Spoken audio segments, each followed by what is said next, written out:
Hey everybody, your pal Donnie Dow here. Today I'm on Evansville's east side in an area colloquially known as Lincoln Park. What's interesting, and the reason that I chose this area for this week's walk, is it's actually a network, a patchwork of different subdivisions. And so specifically, what we're in is the F.L. Stoltz subdivision. So Frederick Stoltz, in 1949, was a real estate entrepreneur. He had an office on Lincoln and Kurth, and he was an appraiser, did real estate sales, etc.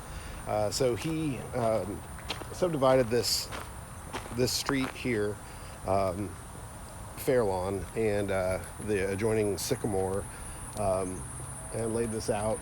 small little subdivision, and also Parker, I guess. I think that's to the east. But at any rate, so these homes were built post World War II, but they're not as modest as some of the post World War II homes. So most of those were rather small. A lot of them had steel siding because there was an abundance of steel, and these homes are not that. There's a lot of brick and siding, or just brick.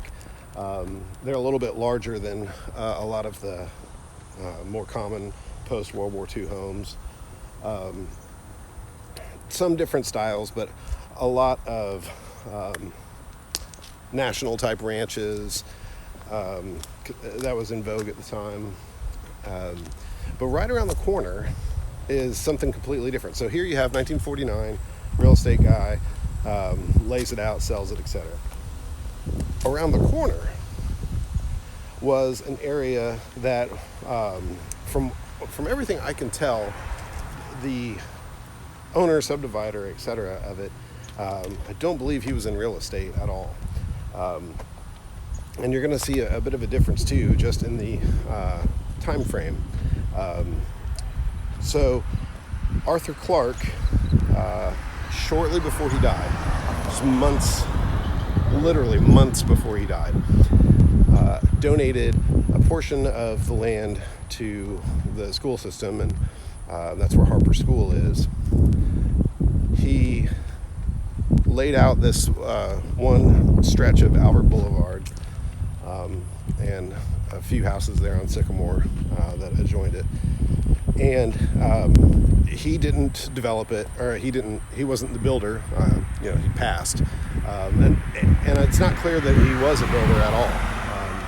I kind of don't think he was, but at any rate, that was 1935, so 14 years prior to what we just saw. These homes were built, and so most of them are 39, 40, etc.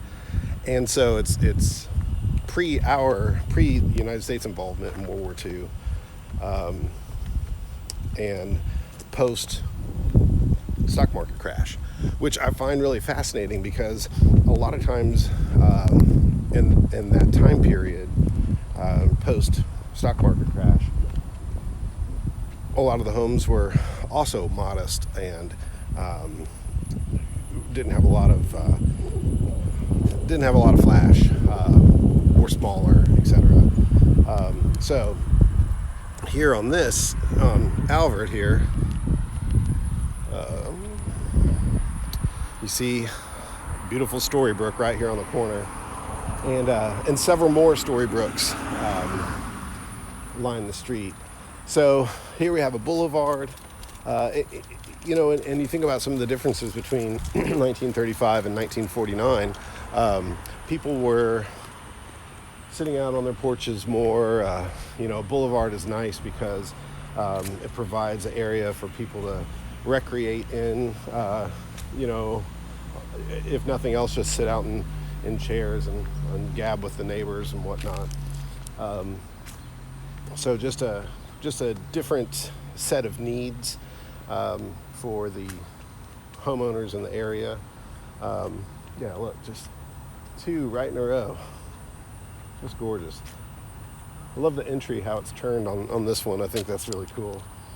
And then this next one has this really neat porch feature with a little French doors or patio doors or whatever leading out to it. Yeah, here it is. That's great. So yeah, it's striking to me. Just the difference 14 years can make, and also the difference as far as what the original people were setting out to do with it when it was developed.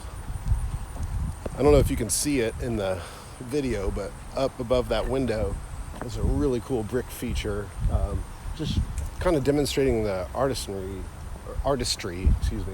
of the builders, the brick masons, etc. Such pride in the work. This house is just stunningly gorgeous. I really like the way the dark window frames pop off the white. It's really nice. But at any rate, so that's really it. I just kind of geeked out on the history on this one. If you know anyone, friends, family, coworkers, etc., that are looking to buy or sell real estate in southern Indiana, please have them contact me. I think you'll see, well, and they'll definitely see that once you deal with Donnie, you'll discover the difference is Donnie. Thanks. See ya.